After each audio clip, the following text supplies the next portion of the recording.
It was a Tuesday morning when the world changed forever. Sarah was drinking her coffee in New York. Tom was driving to work in London. Maria was teaching her class in Mexico City. All around Earth, people were living their normal lives. No one knew that in the next few minutes, everything would be different. At exactly 12 p.m. Earth time, every screen went black.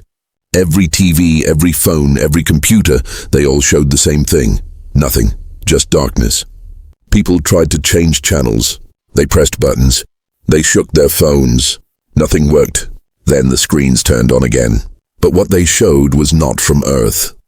A massive alien face appeared on every screen. The creature had gray skin, 4 eyes, and a mouth full of sharp teeth. When it spoke, its voice was heard in every language on Earth at the same time. "People of Earth," the alien said, "I am Overlord Kexthul of the Galactic Council. Your planet has been chosen for integration into our empire." In the sky above every major city, huge alien ships appeared. They were black and silver, the size of mountains. They blocked out the sun. Their shadows fell over the Earth like a dark blanket. Sarah dropped her coffee cup. Tom pulled his car over. Maria's students screamed. The alien continued speaking. "For 1,000 years we have ruled this galaxy. We have conquered 10,000 worlds. Your species will now serve the Council as all others do." People ran out of their houses to look at the sky. Cars stopped on highways. Cities went silent except for the sound of the alien voice. "You have exactly 72 hours to surrender," Kexthul said. "Your leaders will kneel before me. Your armies will lay down their weapons. Your people will accept their new role as servants of the Council." The alien's 4 eyes seemed to stare directly at everyone watching. "If you refuse, we will destroy every city on your planet. We will burn your forests. We will boil your oceans. Nothing will remain alive." Videos began playing on the screens. They showed other planets, beautiful worlds with blue skies and green forests. Then the same worlds after the aliens came, gray, dead, nothing but ash and smoke. "This is what happens to planets that say no," the alien explained. "This is what will happen to Earth if you do not obey." In the White House, the president watched with his advisors. They all looked afraid. In the Pentagon, generals stared at their screens in shock. Around the world, leaders held emergency meetings. "How can we fight them?" one general asked. "Look at their ships. They're huge. Our weapons won't work against that technology," another said. "We're not ready for this." The alien spoke again. "Do not think about fighting us. We have weapons that can destroy stars. We have ships that travel faster than light. Your primitive technology is useless against the Council." More videos played. Human jets trying to attack alien ships. The jets were destroyed before they could even get close. Human tanks firing at aliens on the ground. The alien weapons turned the tanks to dust in seconds. "You see," Kexthul said, "resistance is impossible. In 72 hours, your leaders will broadcast your surrender to the galaxy. The ceremony will take place in your city called New York. I will accept your submission personally." Around the world, people were crying. Some were praying. Others were angry, shaking their fists at the sky. But most were just afraid. The alien's face smiled, showing those sharp teeth. "Welcome to the Council, Empire humans. You will learn to serve us well, or you will learn to die." The screens went black again. The normal TV came back on, but nothing was normal anymore. News reporters didn't know what to say. Government officials made speeches about staying calm. Military leaders talked about defending Earth, but their voices shook. In her apartment, Sarah called her sister. "What are we going to do?" she cried. In London, Tom sat in his car, staring at the alien ships hanging in the sky like death itself. In Mexico, Maria hugged her students and tried to tell them everything would be okay, but she didn't believe it herself. The internet exploded with fear and anger. Some people said Earth should surrender to save lives. Others said they would rather die fighting. Governments around the world tried to keep order, but chaos was spreading.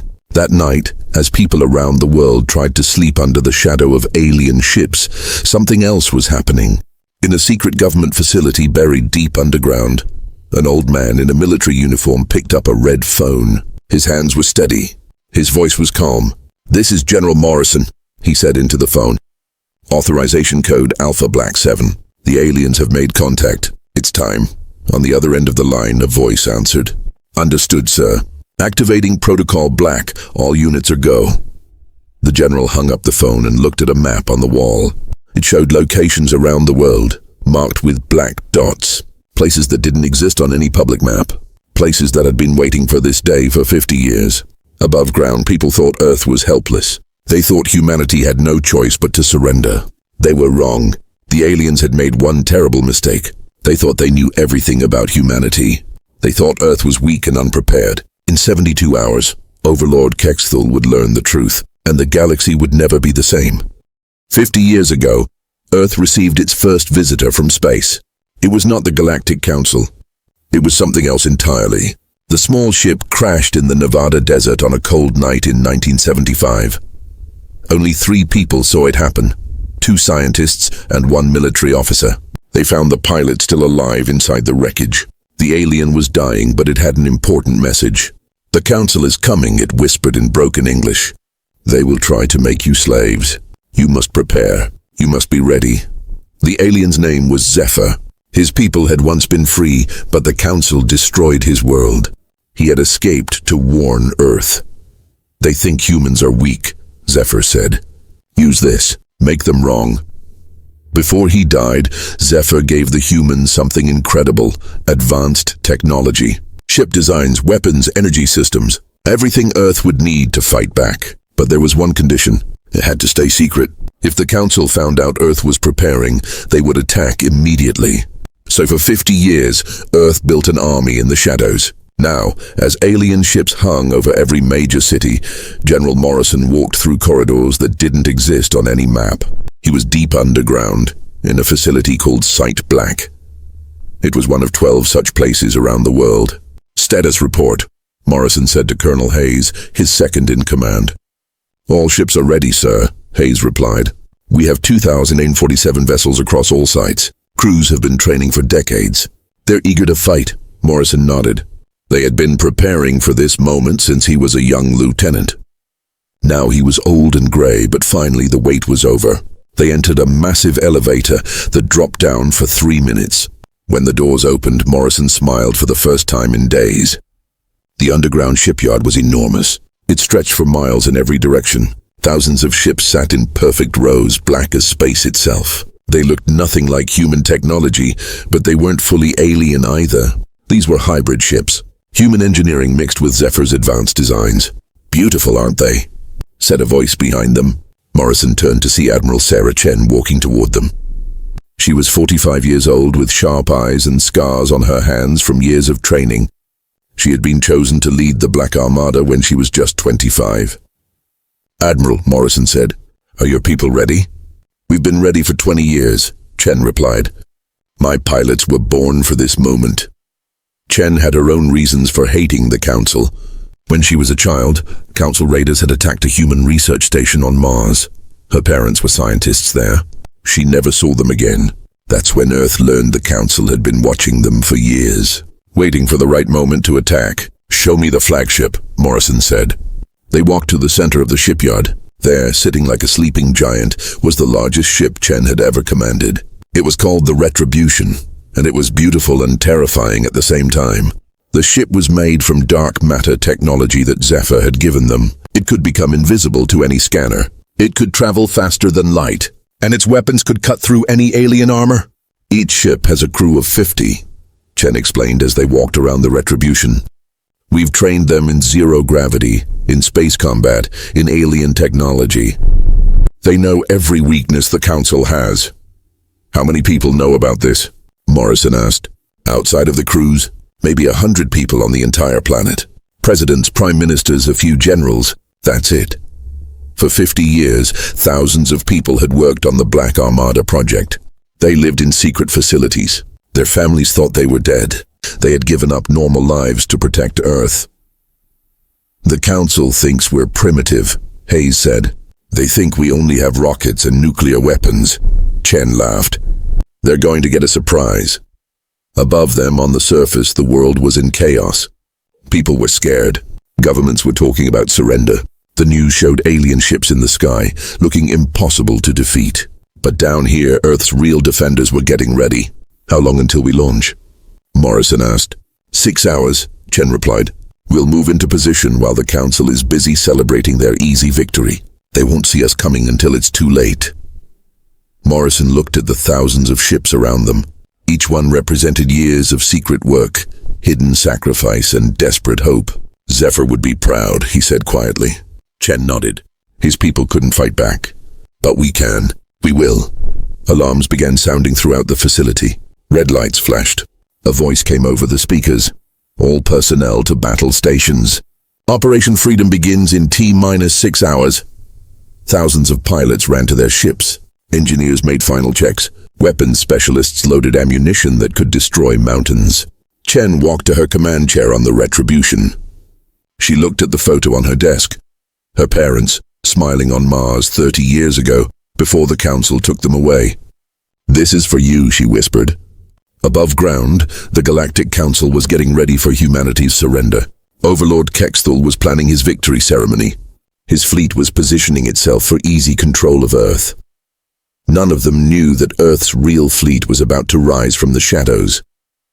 The Council expected broken humans begging for mercy. Instead, they were about to face the Black Armada, and Earth was ready for war. The surrender ceremony was broadcast across the entire galaxy. On Earth, cameras showed world leaders walking slowly toward the alien ships in Central Park, New York. President Williams looked defeated. His shoulders were bent. His face was sad. Behind him walked prime ministers, presidents, and kings from every nation. Perfect, thought Admiral Chen as she watched from her command ship hidden beneath the ocean. Everything was going according to plan. In space stations across the galaxy, alien species watched Earth surrender. Some felt sorry for humanity. Others were glad it wasn't them. All of them believed the humans had no choice. Overlord Kexthul stood on a golden platform in Central Park. His four eyes glowed with satisfaction. Around him, 1,000 Council soldiers held their weapons ready. Their ships cast dark shadows over the crowd. "Citizens of the galaxy," Kexthul announced. "Today you witness the surrender of another primitive world. Earth joins our empire as all worlds must." The human leaders knelt before him as ordered. The crowd watching looked scared and defeated. News reporters spoke in quiet, sad voices about humanity's darkest day. But 3 miles beneath the Atlantic Ocean, something very different was happening. "All ships report ready," Colonel Hayes announced from the command center of the Black Armada. "Dark matter cloaking is active. The Council scanners can't see us."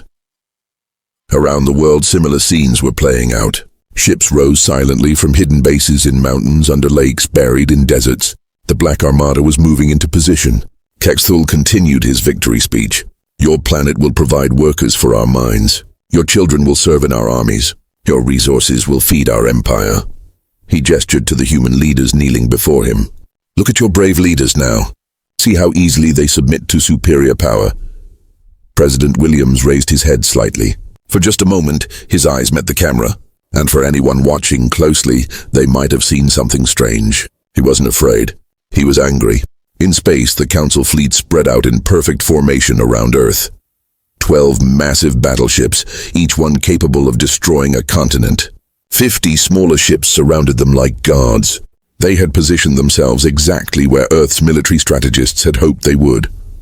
"Enemy fleet is in the kill zone," reported Captain Martinez from the stealth ship Vengeance. "All targets locked." Chen smiled grimly. "Hold position. Wait for the signal." The ceremony continued. Kexthul demanded that each human leader pledge loyalty to the Council. One by one, they spoke the words he wanted to hear. "We surrender our world to the Galactic Council," President Williams said. "We accept our place as servants of the Empire." Across the galaxy, billions watched humanity's shame. The Council had broadcast this surrender to show everyone what happened to worlds that thought they could remain free. But then President Williams said something that wasn't in the script. However, he continued, standing up slowly. "Humanity chooses to stand." Kexthul frowned. "What did you say?" Williams smiled for the first time in 3 days. "I said humanity chooses to stand. And when humanity stands, we don't stand alone."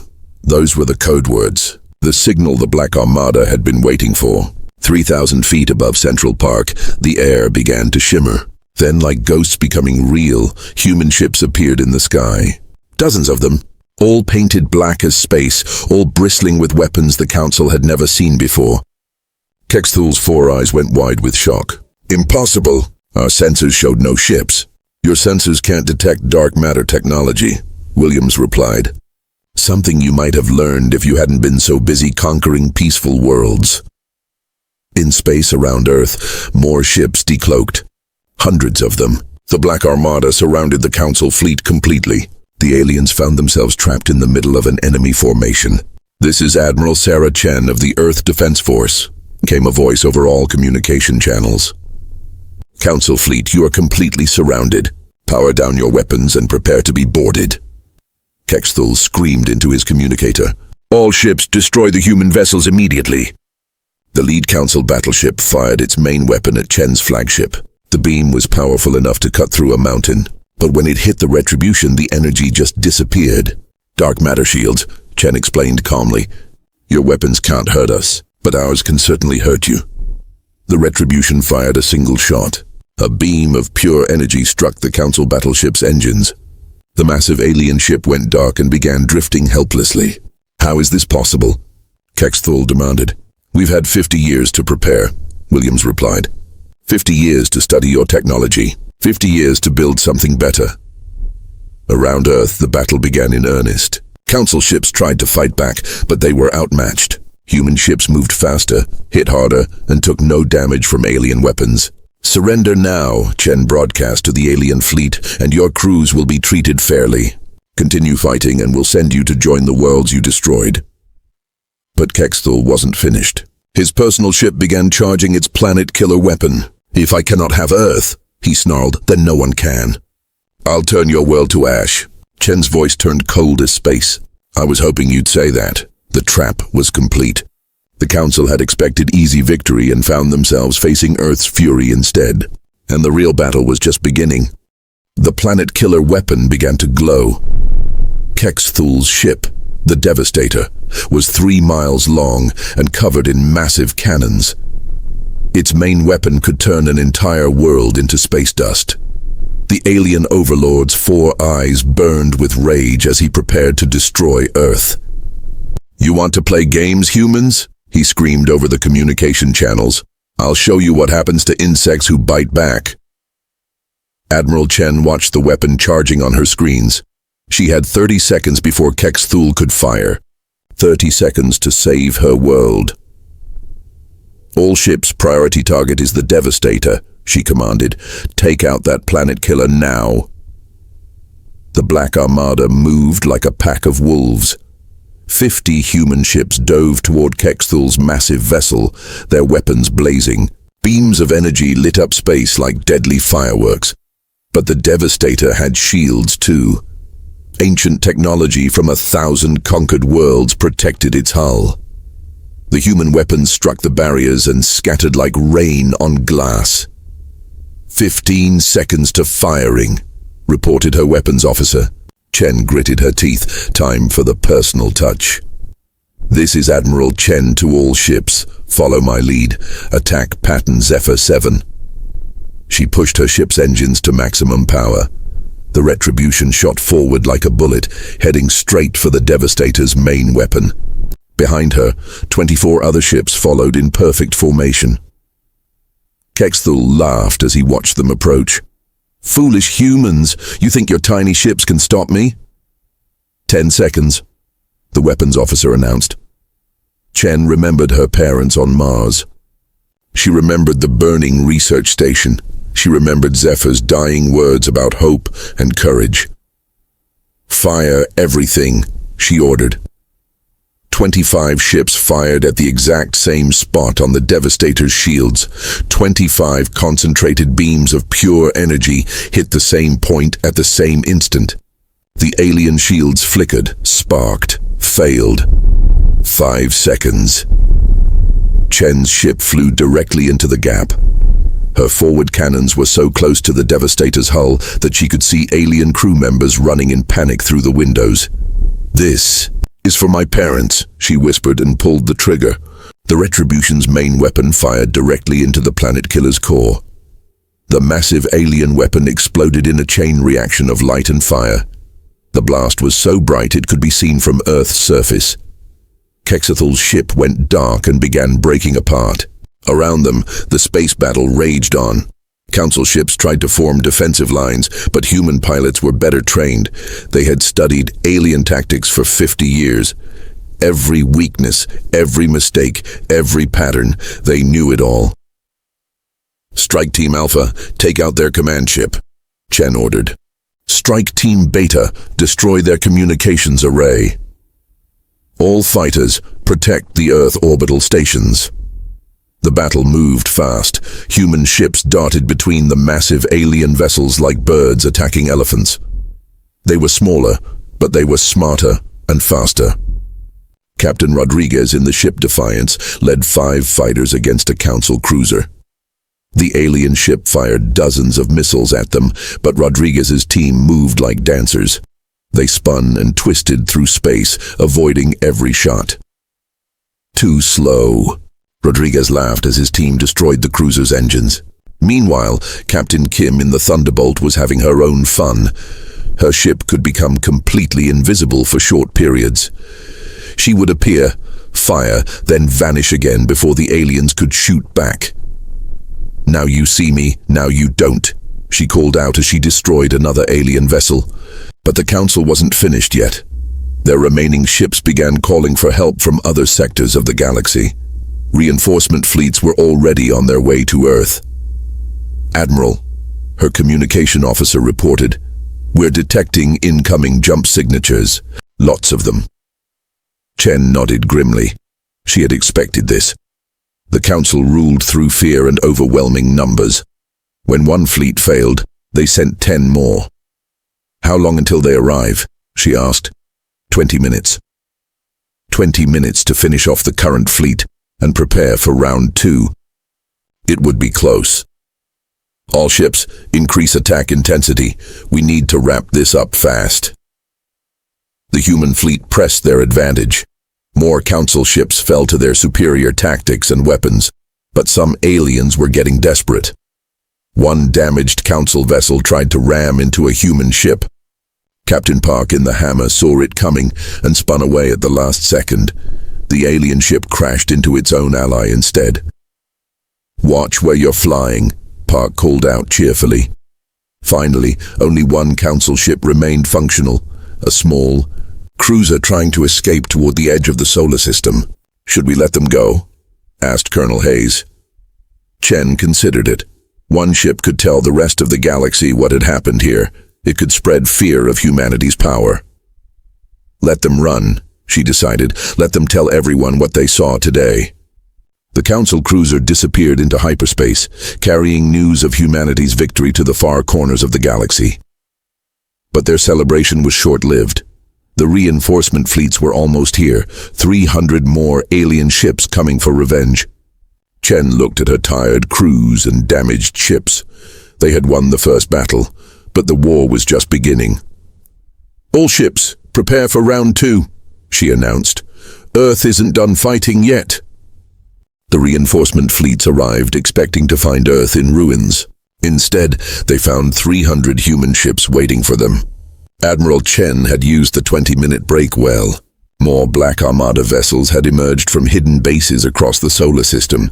Earth's moon opened like a flower, revealing an entire shipyard inside. Mars unveiled weapon platforms that had been disguised as mining equipment. The Council reinforcements stopped at the edge of the solar system, clearly shocked. "This is Admiral Chen of Earth," she broadcast to the alien fleets. "You have 2 choices. Leave now or join your friends in the wreckage." The lead alien commander responded with anger. "We are the Council. We do not negotiate with slaves." "Then you've learned nothing," Chen replied. "Fire at will." The second battle was shorter than the first. The alien reinforcements had expected to fight a defeated primitive world. Instead, they faced a fully prepared human fleet with advanced technology and decades of training. Within 2 hours, half the alien ships were destroyed or surrendering. The rest were fleeing into deep space. But something else was happening across the galaxy. On 1,000 enslaved worlds, people had watched Earth's victory. They had seen the mighty Council defeated by a species that was supposed to be weak and primitive. Hope began to spread like wildfire. On the mining world of Kepler-7, alien overseers found their human slaves refusing to work. The slaves had made weapons from mining tools and were fighting back. If Earth can stand up to the Council, they said, so can we. On the factory planet Rigel Prime, the enslaved Vegan people stopped producing weapons for the Council and started making them for themselves. The humans showed us the way, their leaders declared. Freedom is possible. Admiral Chen watched the reports coming in from across the galaxy. Rebellions were starting everywhere. The Council's empire was falling apart. Ma'am, her communications officer announced, we're receiving a message from the Council High Command. They want to negotiate. Chen almost laughed. 3 days ago, the Council had demanded Earth's total surrender. Now they wanted to talk. Put them through, she ordered. The face that appeared on screen was different from Kexthal. This alien had 6 eyes and blue skin. Its voice was much more polite. I am High Counselor Vextar, it said. We wish to discuss terms for ending this conflict. Terms? Chen raised an eyebrow. Here are my terms. Free every enslaved world immediately. Disband your military forces. Submit to war crimes trials for the leaders responsible for genocide. Vextar's 6 eyes widened. Impossible. The Council has ruled for 1,000 years. We cannot simply then keep fighting. Chen interrupted. See how that works out for you. She cut the transmission and turned to her crew. Launch the Liberation Fleet. It's time to free some worlds. Over the next 6 months, the Black Armada split into dozens of task forces. Each one went to a different enslaved world, helping local populations fight for their freedom. The Council tried to respond, but their forces were scattered and demoralized. On Kepler 7, Captain Rodriguez arrived with 50 ships just as the Council was preparing to destroy the rebelling humans. The Council fleet fled without firing a shot. Thank you, the leader of the human miners said, tears in his eyes. We thought we would die as slaves. No human dies as a slave, Rodriguez replied. Not while Earth stands. On Vega Prime, Captain Kim's stealth ships helped the local people capture their council overseer.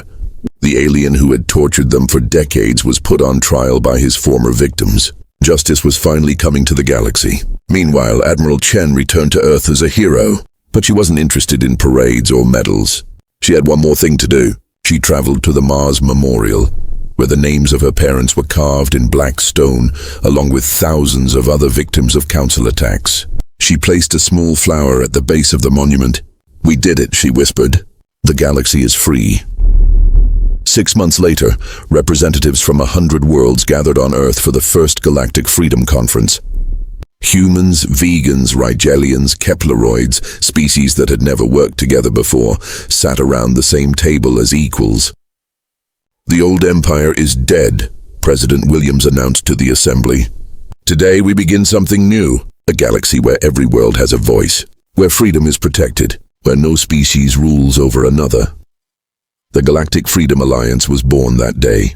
Earth became its capital, not because humans demanded it, but because every other species asked them to lead. The Council still existed, but only as a shadow of its former self.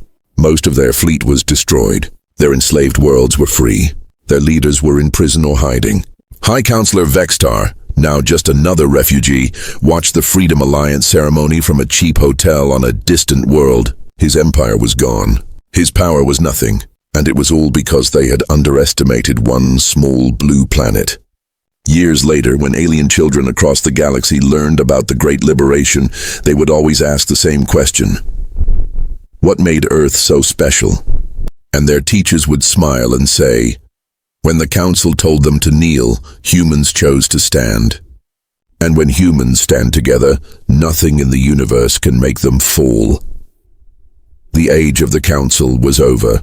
The age of freedom had begun, and somewhere in deep space, other threats watched and learned to fear the name of Earth.